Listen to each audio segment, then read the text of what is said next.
Driving licence সংক্রান্ত বিস্তারিত আলোচনা থাকবে আজকের ভিডিওতে, সো দেখতে থাকুন।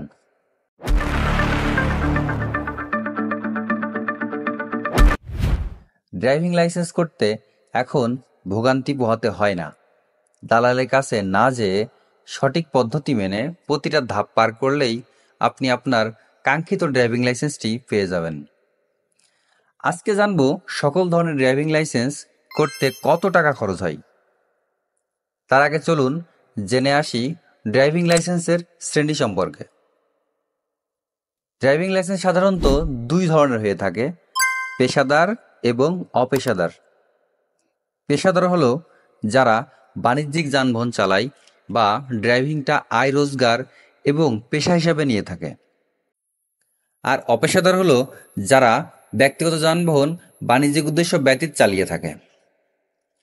পেশাদার ড্রাইভিং লাইসেন্স আবার কয়েক ধরনের হয়ে থাকে, যেমন মোটরসাইকেল, থ্রি হুইলার, হালকা, মধ্যম, ভারী এবং বিশেষ ধরনের মোটরযান। এই কয় শ্রেণীর যানবাহনের ক্ষেত্রে পেশাদার ড্রাইভিং লাইসেন্স প্রদান করা হয়ে থাকে এবং অপেশাদার ড্রাইভিং লাইসেন্স প্রদান করা হয়ে থাকে মোটরসাইকেল, হালকা মোটরযান, বিশেষ ধরনের মোটরযান এবং প্রতিবন্ধী বান্ধব মোটরযানের ক্ষেত্রে। পেশাদার ভারী ড্রাইভিং লাইসেন্স প্রাপ্তির জন্য আপনাকে প্রথমে হালকা ড্রাইভিং লাইসেন্স নিতে হবে। এর ন্যূনতম 3 বছর পর আপনি পেশাদার মিডিয়াম ড্রাইভিং লাইসেন্সের জন্য আবেদন করতে পারবেন এবং মিডিয়াম ড্রাইভিং লাইসেন্স পাওয়ার কমপক্ষে 3 বছর পর ভারী ড্রাইভিং লাইসেন্সের জন্য আবেদন করতে পারবেন। এক্ষেত্রে আপনি যে শ্রেণীর লাইসেন্স প্রাপ্ত হবেন ওই শ্রেণীর যানবাহন ছাড়া অন্য শ্রেণীর যানবাহন চালাতে পারবেন না, তবে শুধুমাত্র ভারী ড্রাইভিং লাইসেন্স দিয়ে হালকা এবং মধ্যম শ্রেণীর মোটরযান চালাতে পারবেন। এবার দেখে নিই ড্রাইভিং লাইসেন্স করতে আপনাকে কত টাকা খরচ করতে হবে।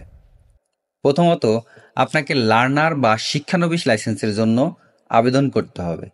এক্ষেত্রে 2 ক্যাটাগরিতে আবেদন করা যাবে। ক্যাটাগরি 1-এ রয়েছে শুধু মোটরসাইকেল অথবা শুধু লাইট, যে কোনো একটির জন্য আপনাকে 518 টাকা দিয়ে আবেদন করতে হবে এবং ক্যাটাগরি 2-তে লাইট প্লাস মোটরসাইকেল 2 শ্রেণীর যানবাহনের জন্য আপনাকে 748 টাকা দিয়ে আবেদন করতে হবে। এরপর পরীক্ষায় উত্তীর্ণ হলে অপেশাদার লাইসেন্স 10 বছরের জন্য আপনাকে 4557 টাকা পে করতে হবে এবং পেশাদার লাইসেন্স 5 বছরের জন্য 2832 টাকা পে করতে হবে। তাহলেই আপনি বাড়িতে বসেই স্মার্ট ড্রাইভিং লাইসেন্স হাতে পেয়ে যাবেন।